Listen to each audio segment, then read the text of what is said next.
Hey guys, happy Wednesday. I'm Matt Johnson and welcome to my YouTube channel, Beer and Watches. Now, if you were James Bond, you would probably have a watch a lot like this. It tells the time, but it's also got a built-in flamethrower. Now, time's a ticking, so let's get stuck in.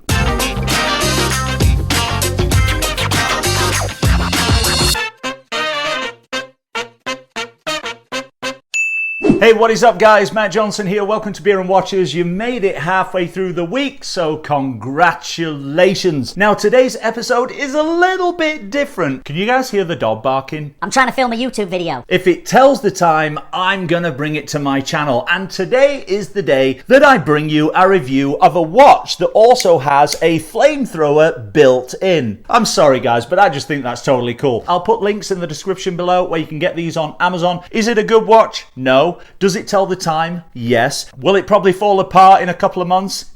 Maybe. But you know what? I just can't not have a watch that has a flamethrower built in. All that being said, let's swing this camera around and let's get into the review, and then let's open this bad boy up and not only show you where all the fuel is contained, but also show you the secret little trapdoor only I have found to replace the battery. Alright guys and girls, so here is the watch on my wrist and let's get into this bad boy. First of all, as you can see, it is a quartz watch. Now, unfortunately, one of the downsides about this watch is it's super difficult to see the hands.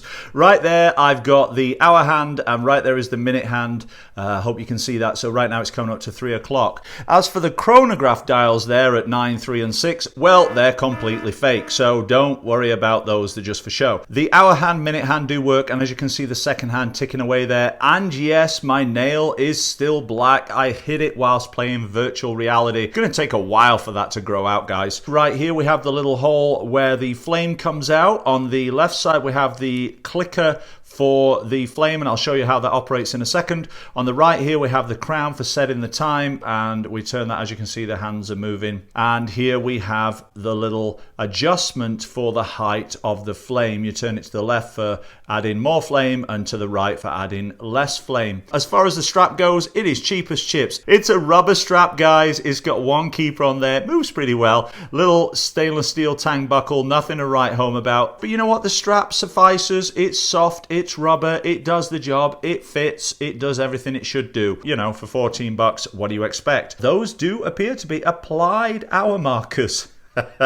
Let's have a look at the measurements on this little watch. It comes in at 44 millimeters in diameter. That's not including the switch and the crown. If you include those, it comes in at, wait for it, comes in at 47 millimeters in diameter. Case thickness, ooh, quite slim at 17 millimeters. But don't forget, it's got a butane chamber in there. So the strap width on this is 23 at the top, and at the bottom it is 21. But that's not a real 23, because as you can see, it narrows in the middle there to fit the lugs. And if I can get my little calipers in there, we can see that it is 17.7 millimeter lugs. And it really is. It's not an 18 millimeter. You're not going to get an 18 millimeter strap in this. So unfortunately, you're not going to be able to replace this cheap and nasty strap. I think that it's just a brass case, something like that. It is metal. It's got this silver PVD finish, stainless steel case back, which is nice. Watch lighter, it says right there, and watch lighter, it says there, and in case you forgot, it says watch lighter again. And in the middle there, now to operate it, you pull down on this switch. Now sometimes it operates right away. I've got it cranked up super high. Anybody asks for a light, it is quite shocking. I think that looks cool. It does seem to last for quite a long time. Bearing in mind, I've got this flame cranked super high right now. Now, to fill this, before we take the back of this, and also the little secret door I've found to show you how to change the battery, what you will need for this is you will need a can of butane. This can be got at any store that sells cigarettes and cigars, things like that. They come with lots of different size fitments in the top. You're going to have to find the right one to fit, but once you get the right one, you just push that into the side of the watch just there. You move it around until it locks in place, and then you give it a push. Oh, that wasn't quite it. Oh, my table doesn't set on fire. My wife will kill me. But what you do is you get it in the right place and then you give it a push. There you go. And it's going to fill that up. And that's it, guys. That's how you fill the watch. You know what? Before we take the back off this and also show you the little secret trapdoor I found where we can replace the battery, and also we'll try and figure out what movement is inside this. Before we do that, let's take a beer break. Now make sure you stick around, because right after this we're going to open this watch up and I'm going to show you some crazy stuff inside that you've never seen in a watch before. Today I'm drinking this. This is the Morrowlight American IPA. I just love the label on this thing. And by the way, you can tell it's a craft brewery because the label is stuck on. I've had this brewery's beer before. It's from the Brasserie de Ciel. I think I'm totally messing that up. Je ne parle pas français. What can I tell you about this? Well, it's a blonde orange. What does that mean? Oh, deep gold. Strong beer, 6.9% alcohol volume, and its ingredients are Walter? No, there's no Walter in here. Couldn't get him in the hole in the can. Let's crack it and stack it, guys. Woo! Ooh, smells fruity. Always remember when pouring your beer to turn your glass to a 45-degree angle, and then pouring the first 2/3 of the beer, turn the glass up for the last third to get a good head on your beer. Wait for it. Ta-da! Look at that, guys. Nice and cloudy and golden brown. Cheers. It's kind of a wheat beer. It's got some fruits in there. I can taste kind of some orange in there, I think. Nice, easy, relaxing, kickback kind of beer. If you want to check this out or any of their other beers, I'll put a link in the description below. You can also go to this website right here. Okay, that's enough for the beer break. Now let's take the back off and get inside this watch. Ooh, and don't forget, there's a secret trapdoor. Now, to get the back off this, first of all, here's the back, and you can see it's got 4 screws. Now, you are going to need a good little watch screwdriver. Now, I've got this one. It came in my watch repair kit. I found these really cool watch repair kits online on Amazon for about 20 bucks, and they are amazing. They've got all kinds of tools in. They're all made out of stainless steel like this, so I would highly recommend it. So I'm going to put a link in the description below this video where you can pick up one of those toolkits. So I highly recommend it. And actually this little tool here has got all these extra little drivers in the top. So we've got different, actually we might use one of those, so different drivers, flatheads, Phillips, all that kind of stuff. So we're going to go ahead first and take the back off this. Now what you're going to see when we get the back off here is very strange. It is not actually where the battery for the watch is. And I saw a guy on Amazon that actually bought one of these and took the whole thing apart, and he took the cylinder out inside here that holds the butane, and he could not figure out how to get to the watch battery, and he thought, well, maybe you just use it and when the watch battery's dead you just throw it away. Well, that is actually not true. I have found the spot where you get to the battery, and I'm surprised he didn't find it actually. If you do buy one of these on Amazon, just come back to this video and you can figure out how to use it, how to set it up, how to fill it with butane, and then you can also learn how to change the battery, and I'm going to show you that right now. So once we've got that opened up, so there in the back is the butane cylinder, and this here is going to be the igniter. That's what fills with butane, and this is the switch. As you can see, the switch pushes down on this trigger, and what that does is it pushes against the igniter here. When this pushes down, it releases butane, and then that spark lights the butane.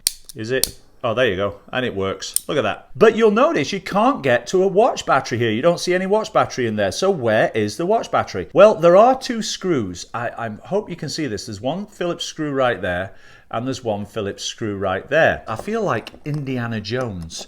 So what we're going to do is take those 2 little screws out and take out the other little screw here. So now what you do is you turn this over and you take your little pry tool and you just push against the front here, and that whole front, look at this, guys, it's like a secret trapdoor. The whole front actually comes off. Actually, look how thin that is. That is the watch part, and there it is. There's the movement, and there's the battery inside. And I don't know what kind of battery it is, but we're going to try and show you by holding my spyglass up here, and hopefully we're going to be able to see on this. So I can see it's a 377 cell battery, and all I can see here is 897S. I'm going to go ahead and put that in my computer right now, take a quick break, come back to you and see if I can actually find any movement with 897S. Well, to be honest with you, I can't find the 897S movement. I can see that when I put it into Google, it is an actual movement that exists. I don't know if it's Chinese or Japanese, to be honest with you. I only did about 2 or 3 pages of looking and then I kind of quit while I was ahead. That's what we've got in here, a quartz 897S movement. The point is, we do know that we can replace the battery. It's easy to do once you know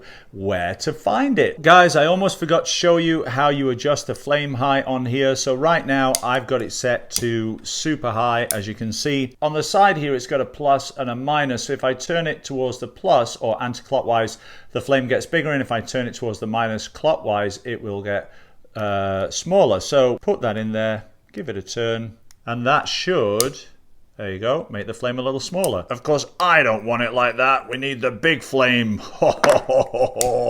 So that's it, guys. That is the flamethrower watch. Even if it is cheap as chips and a heap of junk, I think it's a lot of fun.